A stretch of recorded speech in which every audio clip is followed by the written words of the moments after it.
Hello everyone, I am Benjamin Contreras, and welcome back to the Jasper Cat Production Show. Now, this video is actually going to be my very first real game review, as all my two other games that I've reviewed, Far Cry 3 and Assassin's Creed Rogue, are more of first impression videos rather than actual reviews. Now, the game I'm going to be reviewing today is the not exactly recently released, but it was released this year, so I'm calling it a modern game. Dragon Ball Xenoverse.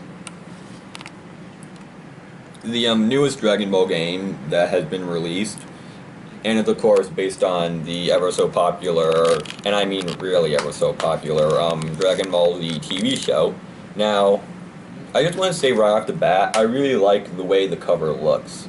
The cover, the way it's all like shaded and the color scheme, it makes it really look like an actual like picture from the show. So, for this game, I'm going to be talking about the story first and then move on to its gameplay. Now, I won't really spoil anything, but the gist of it is that the time-traveling character Trunks, the guy with the purple hair right there, is uses the Dragon Balls to wish for a person to help him because someone is messing up with the timeline of Dragon Ball and is changing a bunch of events, which will eventually, time paradox and all that kind of stuff. And that character is your character, because in this game you get to create your very own Dragon Ball character.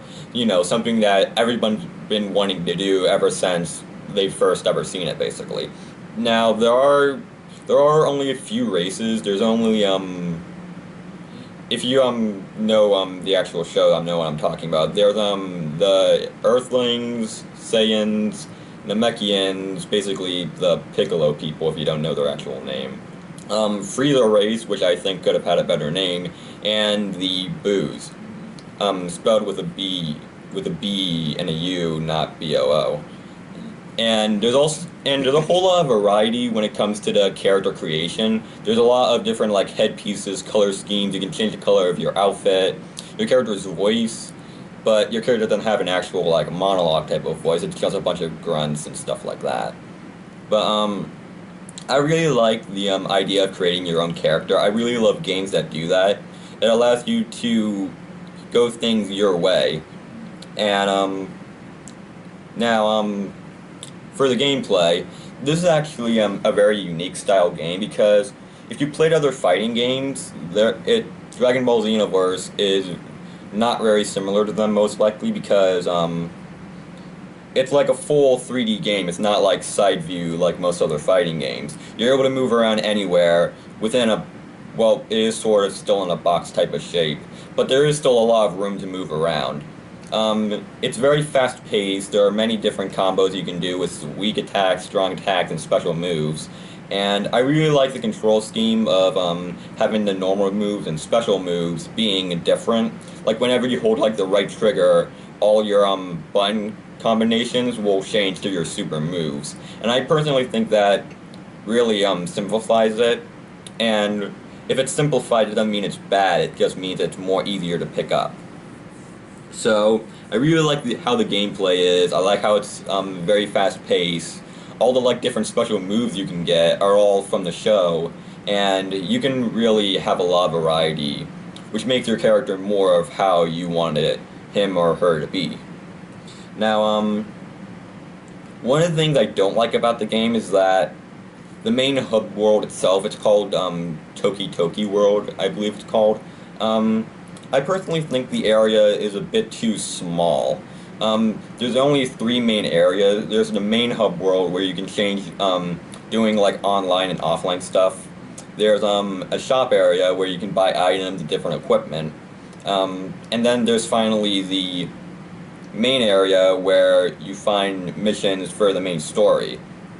And the entire hub world is filled with like NPC versions of user-created characters. But I just personally think they should have added more room in terms of what you can do in the hub world. Now, another thing I don't like is that you're not really told about the different... Like, whenever you get, like, new armor or equipment or items, you don't really see what that armor looks until you buy it. And whenever you buy it and then sell it, you'll most likely have wasted your money. I mean, you could probably. I mean, I was gonna say that you might be able to like reset the entire like console, but and then try and find something else, but that would take way too much time. So you're basically pretty much forced, if you're interested in getting new armor that's good for your main type of character, you basically just have to buy it, look at it, and if you don't like it, you have to sell it. And then if you don't even have enough in terms of how much the other outfits are, unless you've like been the entire game and haven't bought anything after that, you're pretty much gonna have to waste most of your money on stuff you may or may not even be interested to begin with. But those flaws don't really deteriorate from the game because as a whole, the game is still very, very fun. I like the way of having your own character, how you're able to customize them or her in many ways, all the different moves that are here. There's a whole lot of like effort put into this in terms of variety. But I didn't spoil that much for the story, but that's only because I wanted you to experience it for yourself. So, if you are ever interested in this game, you can get it on the 360, the Xbox One, if anyone even really has that nowadays. It's on the PS4 and PS3, I think, I'm not entirely sure. And it may or may not be on PC.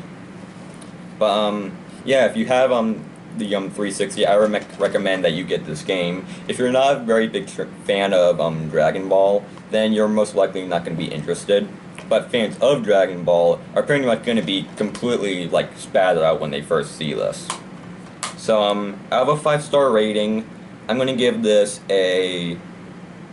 I really don't want it to give much of a perfect score because I haven't beaten it, and with the other type of minor errors, I'm going to give it a 4 out of 5. But yeah, I really hope that you enjoyed this review. If you did, then like, comment, subscribe to my channel. Also, we do have Facebook, so you can follow us on there as well. I pretty much update on what videos are going to be coming out, so if you want to know what videos are over time before it's released, then you can go there. But yeah, until then, I'm Benjamin Contreras, and bye.